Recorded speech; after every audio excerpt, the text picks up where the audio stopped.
Bon, la BAD intervient dans plusieurs axes. D'abord, dans l'éducation, c'est surtout ce qu'en anglais on dit vocational and technical training. Là, parce que on constate que en Afrique, oui, il y a pas mal de jeunes qui passent à l'université, qui ont des diplômes, etc. Mais souvent, comme vous le savez, le taux de chômage est toujours trop élevé. Alors qu'on a besoin de certains types de compétences qui souvent on se trouve dans, comme je disais en anglais, c'est Vocational and Technical Training. Alors la BAD a financé dans plusieurs pays, au Rwanda, l'Ouganda, etc., des programmes de skilling, vocational technical, pour avoir des compétences, parce qu'on parlait tout à l'heure de l'infrastructure en Afrique. Qu'est-ce qu'il faut pour bâtir cette infrastructure? Qu'est-ce qu'il faut pour faire les maintenance de cette infrastructure? Il faut bien sûr qu'on a des besoins d'électriciens, les plombiers, tout ça, bien équipés. Et nous avons aussi des programmes de ce qu'on dit la formation. L'éducation, c'est une chose, mais aussi il faut les accompagner avec des financements, des formations, même dans les business training, pour qu'ils soient capables de gérer ces business et de devenir eux-mêmes les employeurs. Ça, c'est une chose. Et aussi, on soutient plusieurs banques en Afrique parce qu'il y a des banques qui spécialisent dans le financement des PME en Afrique. Et comme nous ne sommes pas outillés de financer directement les PME, nous donnons les lignes de crédit, des prêts, etc. Même l'assistance technique aux banques en Afrique, partout en Afrique, pour financer les PME en Afrique. Ça, c'est un autre volet de nos interventions en Afrique. Oui, voilà.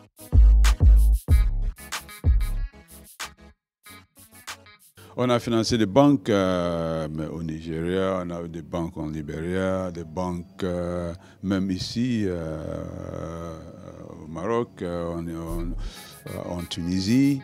Même l'Afrique australe, on a aussi quelques banques, on a financé l'Afrique de l'Ouest, plusieurs banques.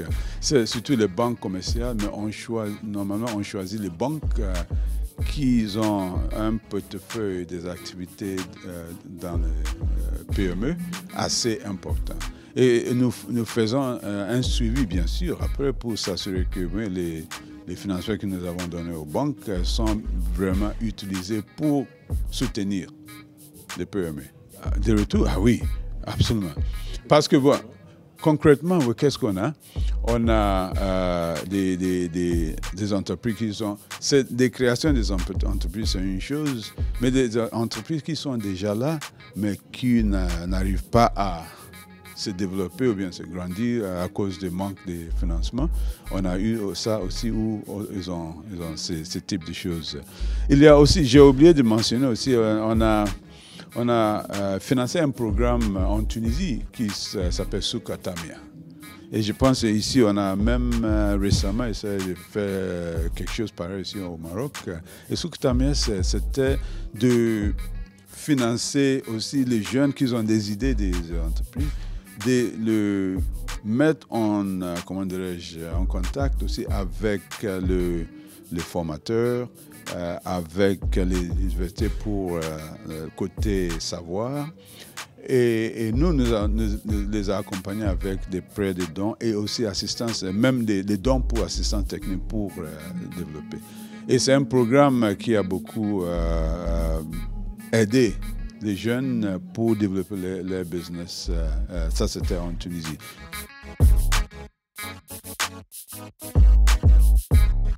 Aujourd'hui, il y a pas mal de produits agricoles qui pourrissent, juste comme ça.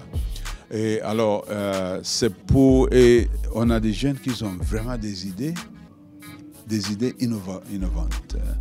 Et c'est pour les accompagner à vraiment transformer ces idées en réalisation, en projet. Oui, voilà.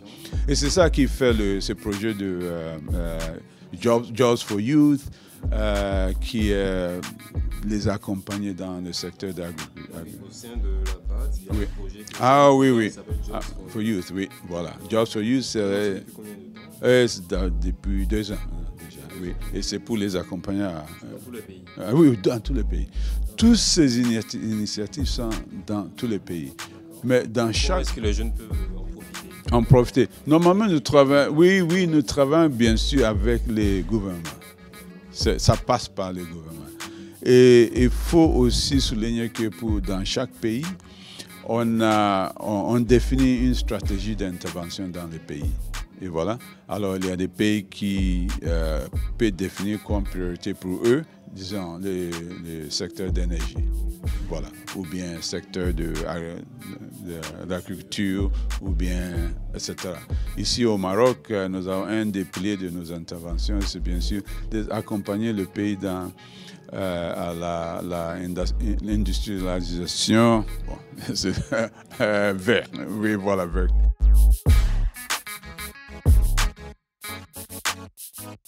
L'agriculture. Oui, voilà, nous pensons que c'est un secteur qui va aider à créer beaucoup d'emplois pour les jeunes. Pour les jeunes. Et ce que le président a l'habitude de dire, il a dit, bon, c'est en anglais, make agriculture cool for young people. Tous les jeunes, partout, vous voyez, l'Afrique, au Maroc, au Nigeria, en Afrique, l'Angola, parce que, comme vous le savez, la potentialité de l'Afrique en agriculture est énorme.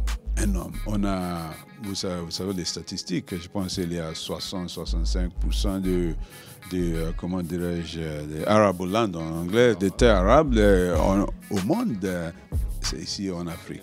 Mais quand je parle de l'agriculture, ce n'est pas juste la production, c'est toute la chaîne de valeur de l'agriculture.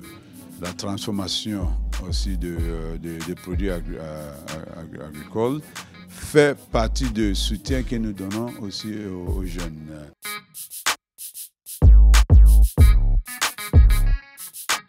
D'abord, il faut avoir confiance en soi. Il faut avoir confiance en l'Afrique. L'Afrique vraiment a une potentialité énorme. C'est vrai qu'il y a des difficultés, mais il faut regarder un peu loin et pour savoir que l'avenir des jeunes d'Afrique se trouve ici, en Afrique, mais pas ailleurs.